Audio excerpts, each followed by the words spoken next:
તો બજેટની જાહેરાત કરવામાં આવી છે, અપેક્ષાઓ ઘણી છે, અલગ અલગ ક્ષેત્રોની પણ અપેક્ષાઓ ઘણી છે અને આ સાથે જગદીશ ખાસ તો જે મહત્વના હાઇલાઇટ્સ છે તેની આપણે ચર્ચા પણ કરી રહ્યા છીએ. બિલકુલ, અને એ જ મહત્વપૂર્ણ કે કોને શું મળ્યું છે અને કોના માટે શું રહી ગયું છે, એ જ તમામ મહત્વપૂર્ણ મુદ્દા પર આજે આપણે આ જબરદસ્ત ચર્ચા પણ કરી રહ્યા છે. આપના માટેની આ ચર્ચા છે કારણ કે બજેટ આપણું છે, આપણા દેશ માટેનું છે અને આપણી કમાયેલી જે પૂંજી છે એમાંથી જે આપણે ટેક્સ આપીએ છીએ અને એમાંથી જ જે રિફોર્મ્સ થતા હોય છે અને સરકાર કે જે અલગ અલગ સેક્શન માટે બજેટની ફાળવણી કરે છે એટલે કે બેલેન્સ શીટ તૈયાર કરતી હોય છે.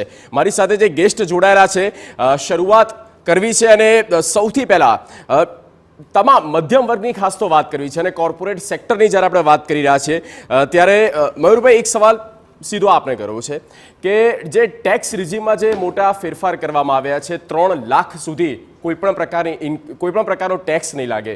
એક રીતે હું કન્સિડર કરું છું, કેલ્ક્યુલેશન કરું છું, 17,500 જેટલો બેનિફિટ પણ થતો દેખાય છે. તો આ એક મોટો રિફોર્મ કહી શકાય.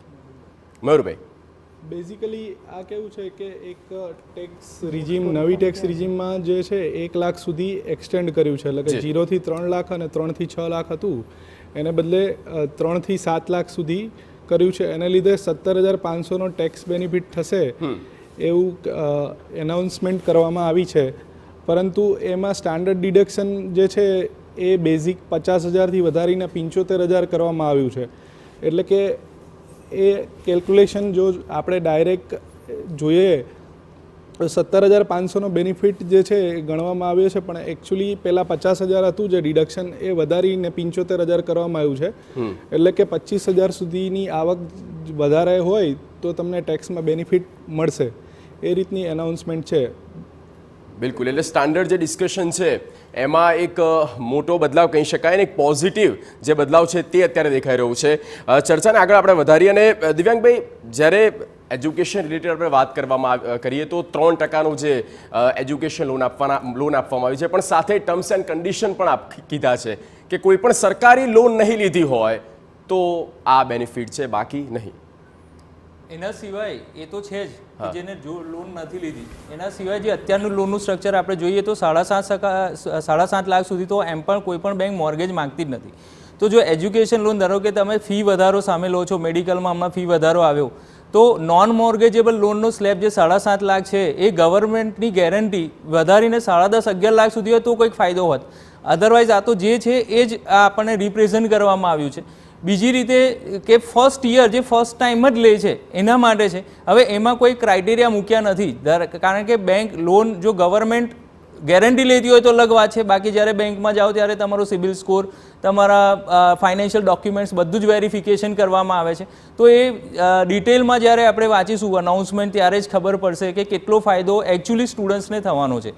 અને બીજો જે એજ્યુકેશન સેક્ટર માટેનો એક મહત્વનું જે એ લોકોનું અનાઉન્સમેન્ટ છે કે સ્કિલ ડેવલપમેન્ટ જે નેશનલ એજ્યુકેશન પોલિસીને અલાઇનમેન્ટમાં રાખીને કરવામાં આવ્યો છે.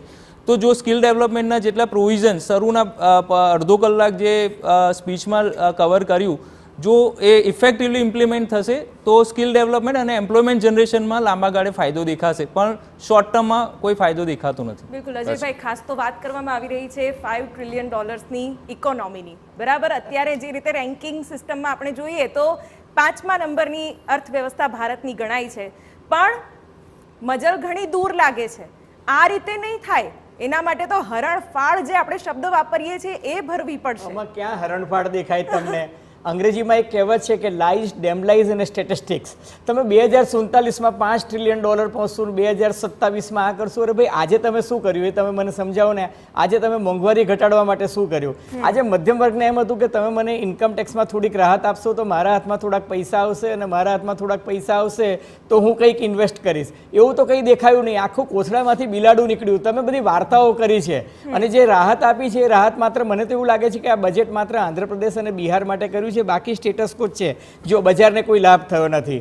બજાર તમે જુઓ કે બજાર એ સૌથી મોટું સ્ટેન્ડર્ડ બેરોમીટર છે. જો ફાયદો થયો હોત તો બજારને દેખાત, બજારને કોઈ દેખાયો નથી, કારણ કે તમે શોર્ટ ટર્મ કેપિટલ ગેઇનમાં પણ ફાયદો નથી કરાયો, એમાંય તમે 15% ના 20% કરી નાખ્યા. તમે લોંગ ટર્મ લોંગ ટર્મમાં પણ 10 થી 12.5% કર્યા, બરાબર છે. એટલે બંનેમાં તમે વધારી દીધા.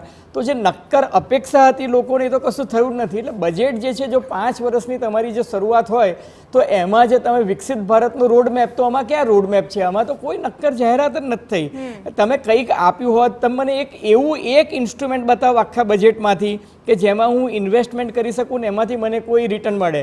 નથી મોંઘવારીમાં કોઈ રાહત, નથી બેકારીમાં, અને આ જે યોજનાઓની વાત મોંઘવારીની ચર્ચા જ નથી.